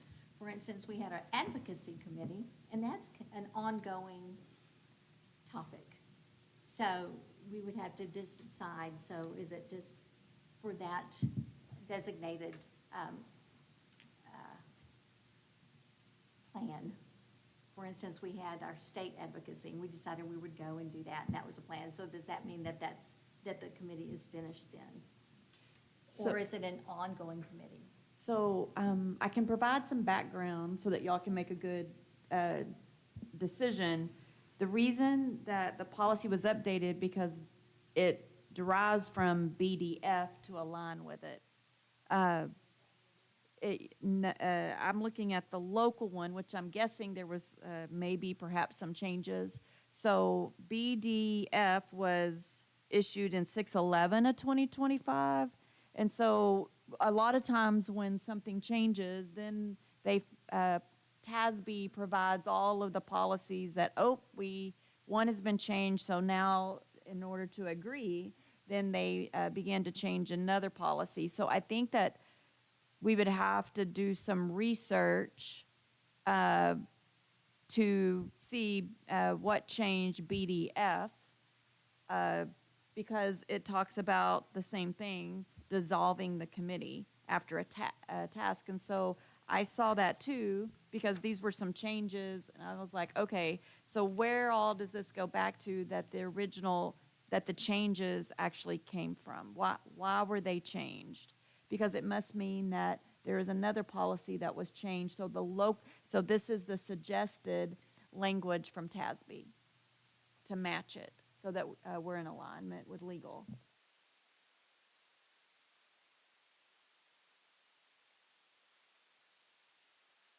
Yes.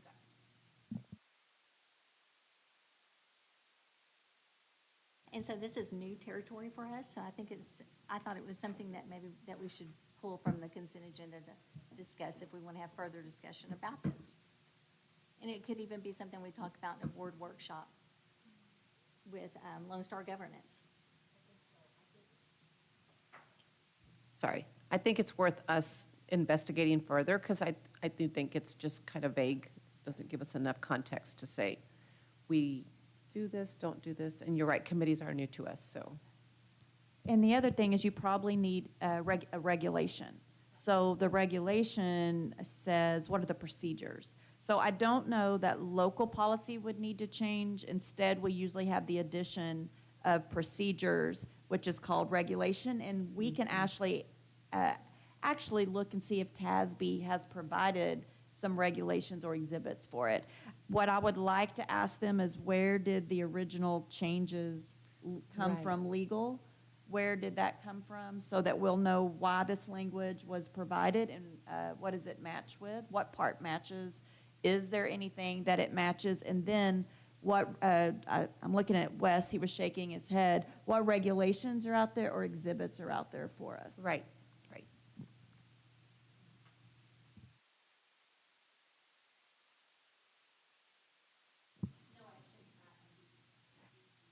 What I would like to propose is you can pull BDB, and if we could approve the other items.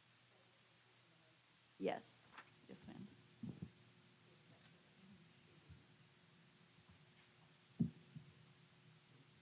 Thank you.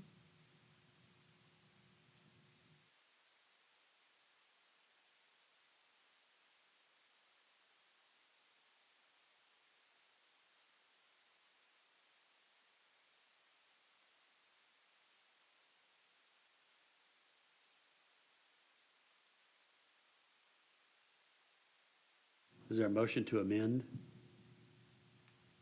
President, I think the person who made the motion has to be here. Is that correct? I think they have to amend their motion, because they made the motion. What motion was made? Yeah. It was pulled from the consent agenda. No, exactly. I don't think anybody made. Yeah. Yeah. No, we pulled it out of the consent agenda to discuss it. So. Well, we need to amend 9D and to pull specifically exclude, thank you, BDB. So need somebody to make that motion. So moved. Is there a second? I think we're, no, I think this is what's throwing Tracy, which now I understand where you're at.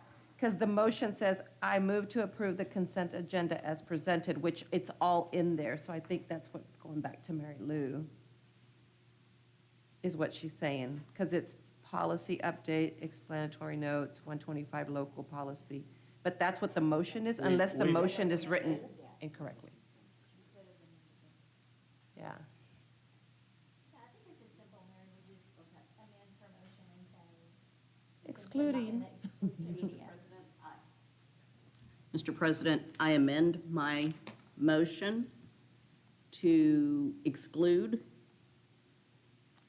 BDB from the consent agenda as presented. Second. Is there a second? I think I just seconded.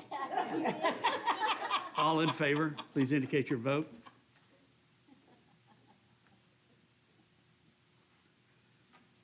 Motion carries 7-0. Sorry. We got a little sideways, but we got back on track.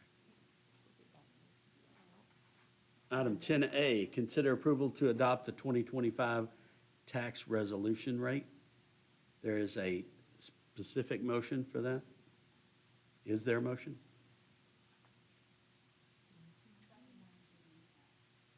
Oh, do I need to read that? I said Mr. Wooten said you had to read it. All right. Whatever he says, I'll do.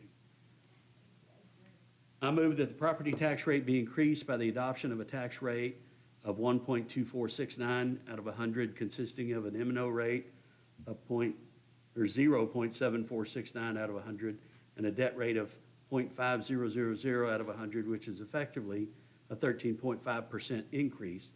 This is due to Senate Bill 4 and 23 that increased homestead exemptions. Is there a second? Second. Is there any discussion? Please indicate your vote.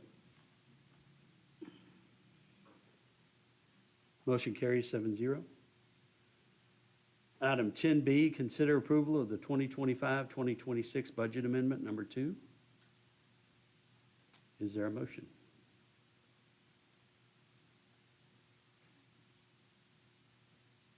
I move to approve the 2025-2026 budget amendment number 2 as presented. Second. Is there any discussion? Sure. If you go back to the description, it talks about the budget amendment number 2 is to reallocate $800,000 from function 11. So my question is just, what impact will that have on function 11? That's a great question. Mr. Wooten wasn't sure what was going to be approved in the replacement plan.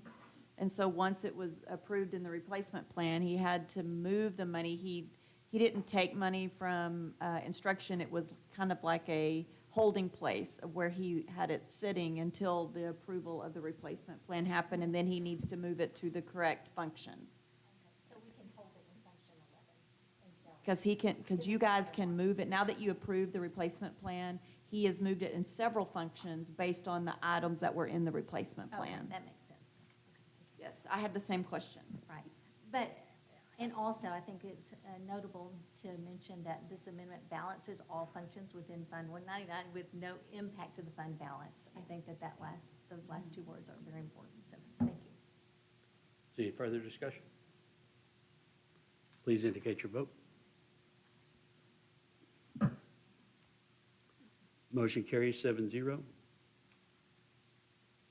Now we're on to item 11A. Oh, no, sorry. Information items, yeah. Campus improvement plans update. Is there anything you want to hit on?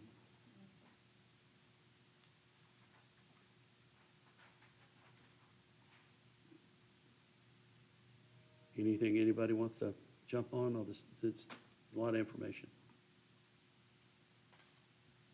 There were no questions, Mr. Board President. Okay. Will we see any of those discussion items?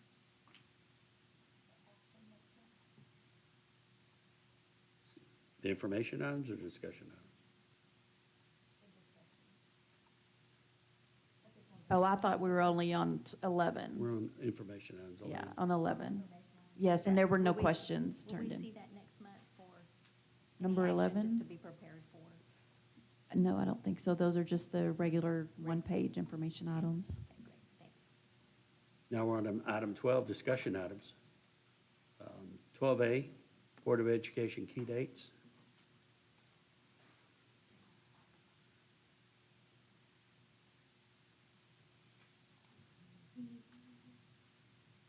That won't let me log in.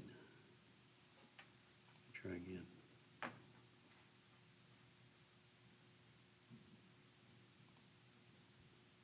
we go. I don't know why this doesn't like me.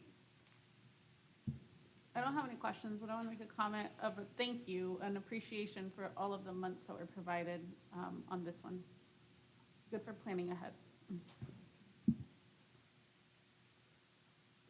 We've got a lot of sporting events, ACE Parent Information Night. Or all the sports, do they all start at this? Usually starts the last 5 games for football. The last Last five 5 games of the year. Usually the district games. Board meeting, CISD holiday Monday, the September, everybody's a holiday Monday, September 1st. Board meeting on the 8th of September. Homecoming parade. Do we want to discuss that now? 25th, 6 PM. I'm assuming it's pretty much the same deal, line up.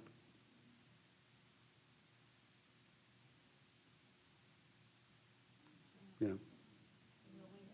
We really don't have the information from the campus yet of all the details of the homecoming parade. Yeah. But I can send that to you once we have all of the information. You have a float that you can decorate, yes.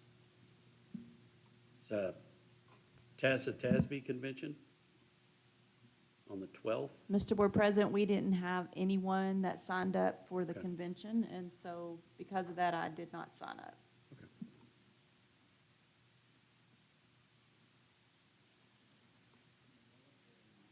That's our first home game, September 12th. Yeah.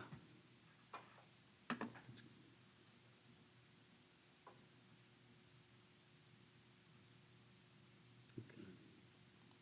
All right, let's move on. School must be started. Yeah.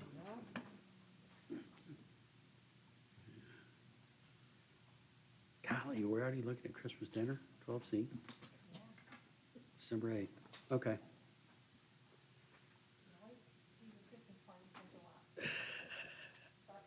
School board pictures, Monday, September 8th at 5 PM.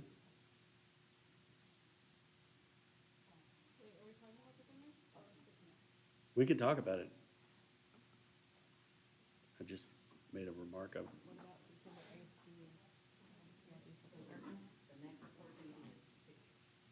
Yeah, next board meeting is pictures. I would like to make a proposal for us to think about. I think it would be nice to have, we used to have our group picture on every campus so that parents would know who their representatives are. So if we could consider that and once again have that at each campus. Sometimes you just need to be able to see who your representatives are. But I know that's not on the agenda, but just something to think about.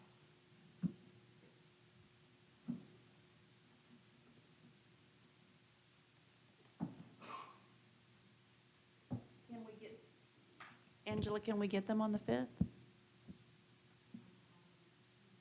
I mean, 8th, yes.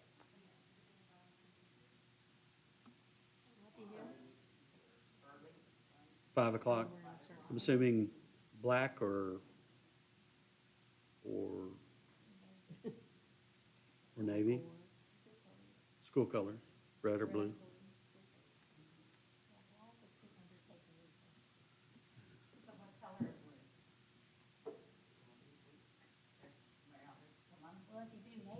there's Columbia, there's Navy. I suggest black with red or blue shirts or accessories.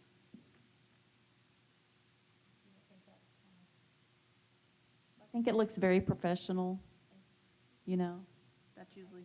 Black or navy is, I think, black,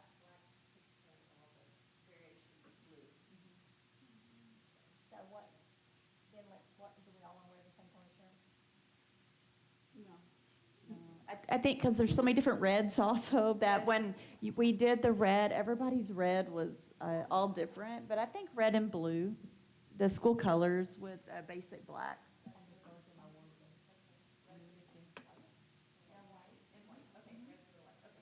Okay, good, yeah, that's crisp, black and white, yeah.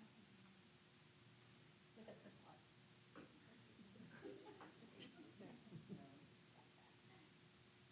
That's what I think of. Item 12E, I'm sorry. Yes, 5 o'clock. I will not make 5 o'clock. Okay, so are there individuals first and then groups? Because you can start with individuals.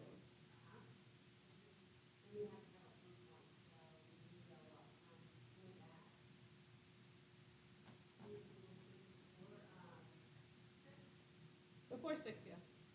I can commit to 5:30. I'm sorry. Yeah, 5:10, 5:30.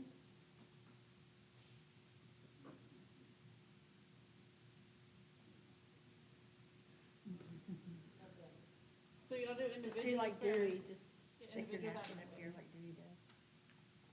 And I'll be ready to hop in. Snap, and move.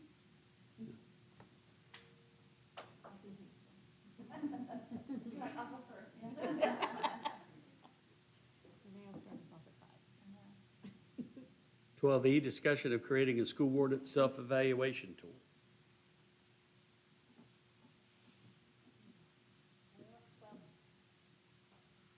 Twelve E? E. Mr. President, I thought that we had already decided on that. That's part of the Lone Star governance.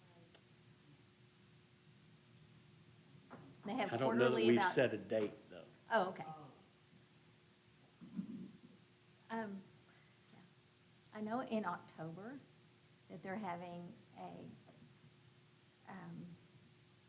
Lone Star Governance is having a statewide meeting, I don't know if it's statewide, but some kind of training for all school boards possibly in October, but I'm not real sure about those facts, but something that we can look at is. Do you want to do the 2-day training now?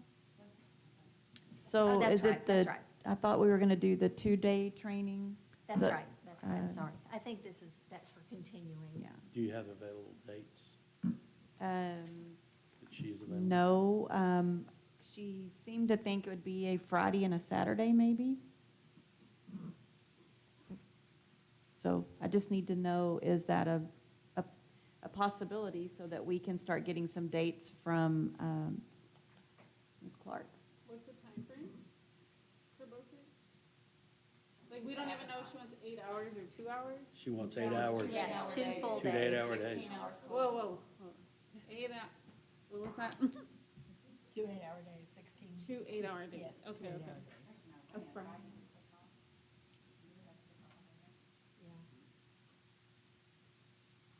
Except for those that are retired. And they need to be consecutive, or ideally. Pretty close together. And I think someone has to travel. There's 2 people that do it. And so someone does have to travel, so we'd have to pay for travel for them if they do it 2 different times. But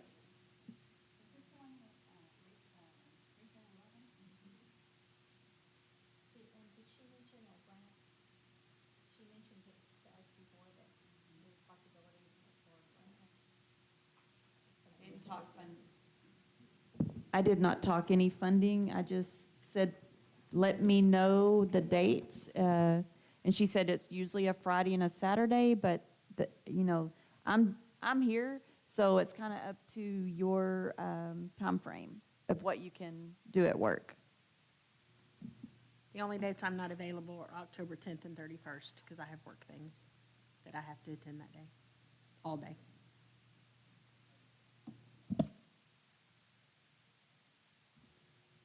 And it doesn't have to be October either. So.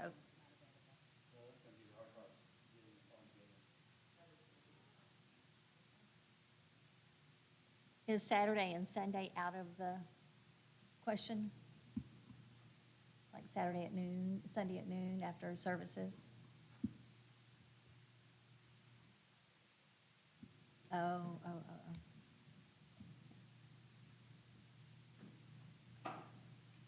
So we know they could do Friday, Saturday. Yes. It's just not preferred for some, okay. Can we commit to going within a week of finding some days, and we'll submit them to Angela and see if anything clicks and connects? If anything comes together, you mean like if Yeah. everybody has one Friday they can take Exactly. off? For Friday and Saturday, they could commit? Yeah.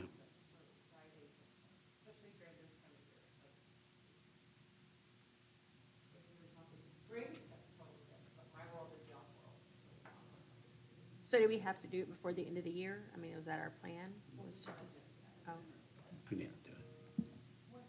By law, we have to have our board evaluation done yearly. I don't know what that timeframe is when that year starts. You did it last year, I think, in October with Dennis. So it'll be a year in October. So we have to be in compliance. You can begin creating one as part of this, and you could use the TASB model again for this year, and then be in the process of creating one. I mean, TASB will do that for us.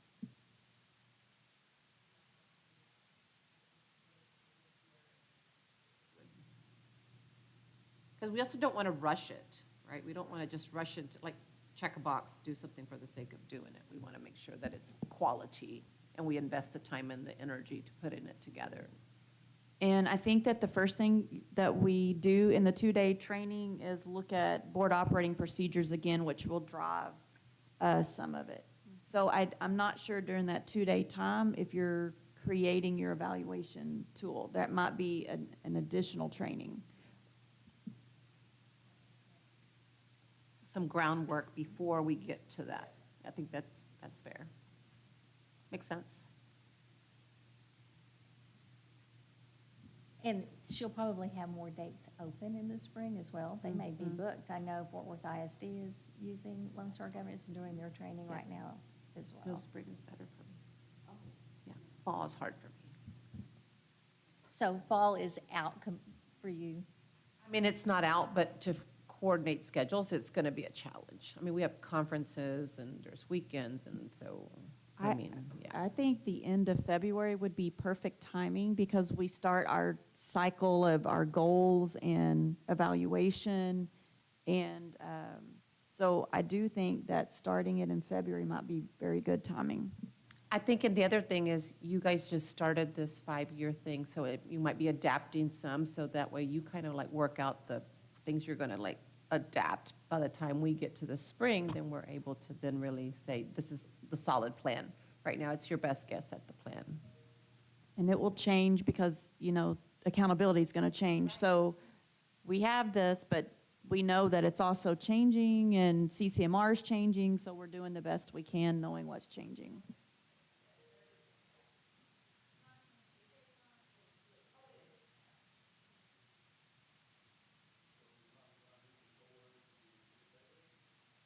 With our board evaluation, and then trying to do something in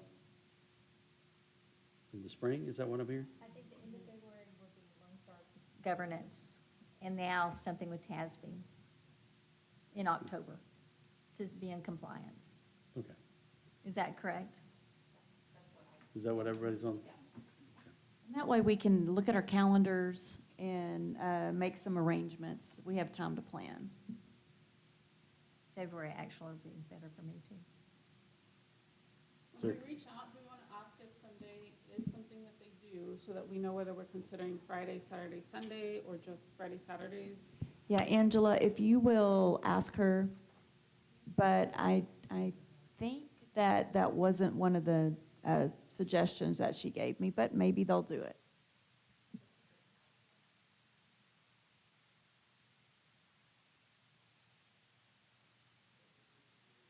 We'll do this evaluation in October, and then, yeah, the TASB one, and then do the Lone Star Governments in February. Is that what I'm hearing? Okay. So do you want me to go ahead and get TASB to set up the online one that you usually do? So Angela, so we just need to get TASB to send us the one so everyone can complete.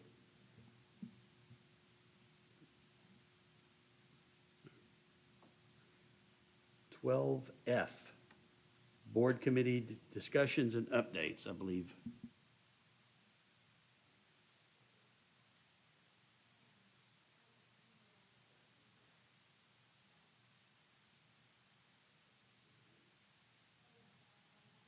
You wanted me to talk about that tonight. I didn't see a link, but, and I got to thinking about that would cover, that Lone Star Governance would also cover some of those things, because you attach, let's say your literacy is our focus. So we're already doing that as a board, that literacy is our focus.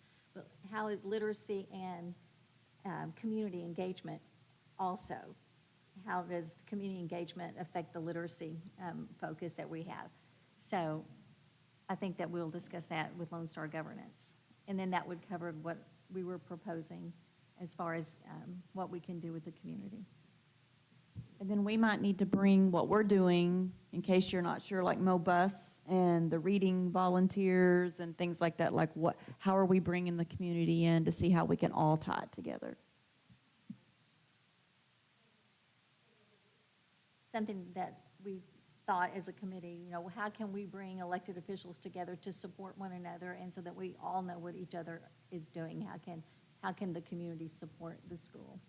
So just some brainstorming, but I think that we'll be able to talk about that in Lone Star Governance as well. Just real quickly, like River Oaks is trying to improve their parks.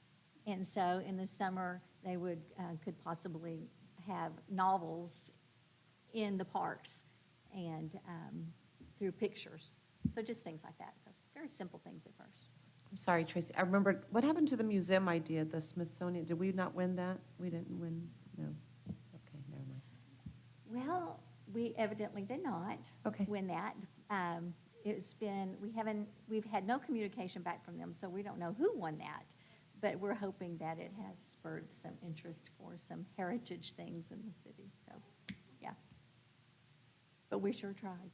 We sure tried to say we were rural.